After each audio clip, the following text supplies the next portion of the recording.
prophets of the great millstone, man, the Most High is going to get every one of you. Where the number, Johanna ain't the guy that was set up, the only guy set up to fulfill this position. Give me the scripture where it says, and there shall come a general, and the people shall gather to him. There ain't no scripture on that, man.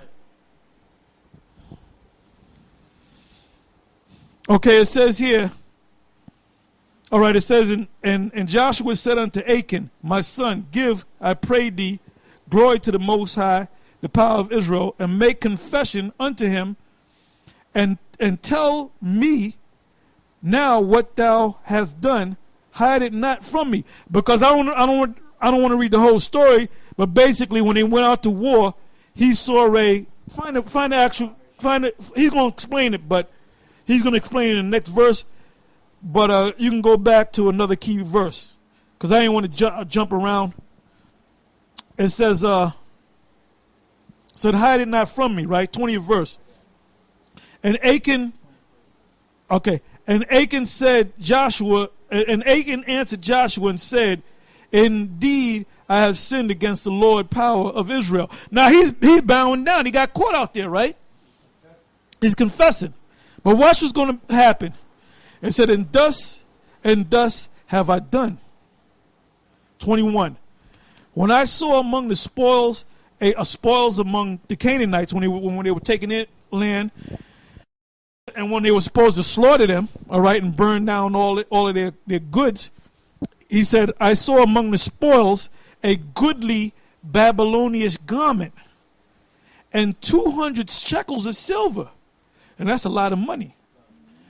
And a wedge of gold of 50 shekels weight. And that's a lot of gold. He was paid.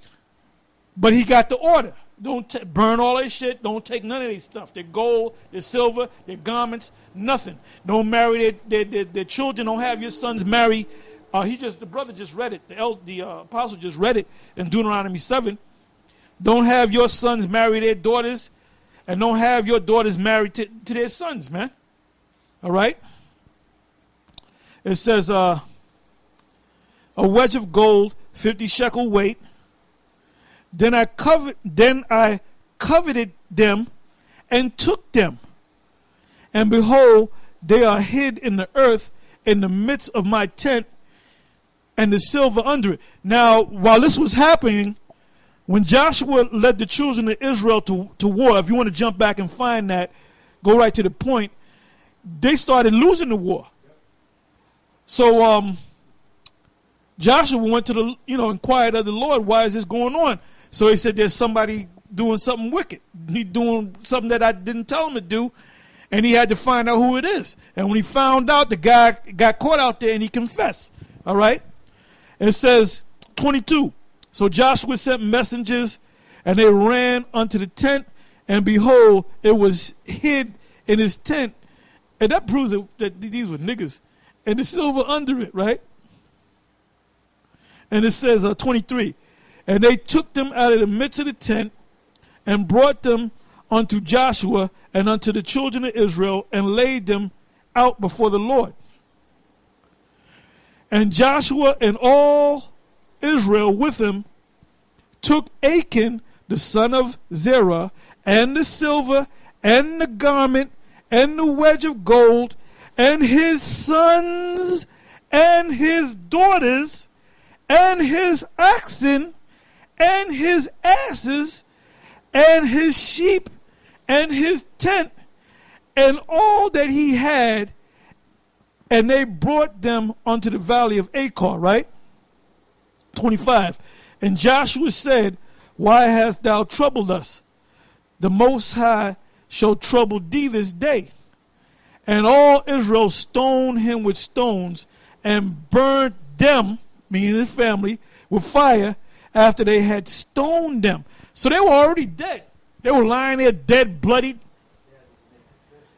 And then they burnt them,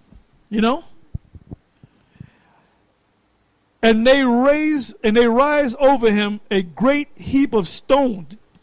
They were throwing so many stones at this dude, it became a mountain. They wasn't playing, man. And the man confessed, man. The man confessed. And they raised over him a great heap of stones unto this day. So the Lord turned from the fierceness of his anger, because the Most High, you don't want to get on the Most High's bad side, man, because he will destroy you. That's right, man. He can send demons on you, man, and torment you by demons, man. He can possess you with demons and make you not know that you have demons on you. It says, wherefore the name of the place was called the Valley of Achor unto this day. All right? All right, so back in Genesis chapter 10, verse 8. And Cush begot Nimrod. He began to be a mighty one in the earth. He was a mighty hunter before the Lord. Wherefore it is said, even as Nimrod, the mighty hunter before the Lord. And the beginning of his kingdom was Babel. That's in the land of Iraq today. And Iraq and Akkad and Calneh in the land of Shinar. That's what's also called Mesopotamia.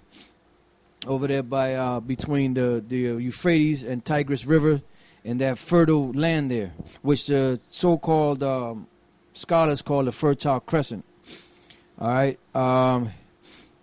It says, out of the land went forth Ashur and builded Nineveh. Now Nineveh, when you read in the scriptures, that was one of the great cities in Assyria, in the land of Assyria. All right. It says, and the city Rehoboth and Calah, and reason between Nineveh and Calah, the same is a great city. And you can see, in some ancient maps, you still see some of the locations where they some of the locations where these lands are at, and they have question marks because they're not sure exactly where they were located. It says, verse 13, it says, and Mizraim begat Ludum and Ananim and Lehabim and Naphtuhim and Pathrusim and Casluhim, out of whom came Philistim and Caphtorim. Now Philistim is where you get the Philistines from, and these are like one of the arch enemies of Israel at that time. During the time of Saul, King David, and yeah, they're living today. They're the people of Sudan, the ones that have not been mixed. Because if you go to Sudan, you got like caramel colored, light skinned, with straight hair, Africans. I mean, black Africans. But then you got the super dark, crispy, black, tall Africans. Those are the children of the Philistines that had that perpetual war with King David and the children of Israel. They were known for their stature. Which those the Philistines they come out of Mizraim, right? Yeah, the Philistines were the so-called Kemites. Yeah, so-called Egyptians, which was the same, the enemies, which is the main enemies of Israel. And the scriptures are our arch enemies, because we were beefing with them back when they had us in captivity, Mizraim, and then later on we still had continual wars with them. King David, the Philistines, man, which is the so-called Egyptians. Okay. Verse 15, and Canaan begot Sidon, his firstborn, and Heth. And you see Sidon today, which is inhabited by Arabs today, on the sea coast of the western side of the land of Israel, which is the land of Canaan. You have Sidon, you have Tyre, which is above that, and those lands on the coast of that land. It says, and the Jebusites and the Amorite and the Girgashites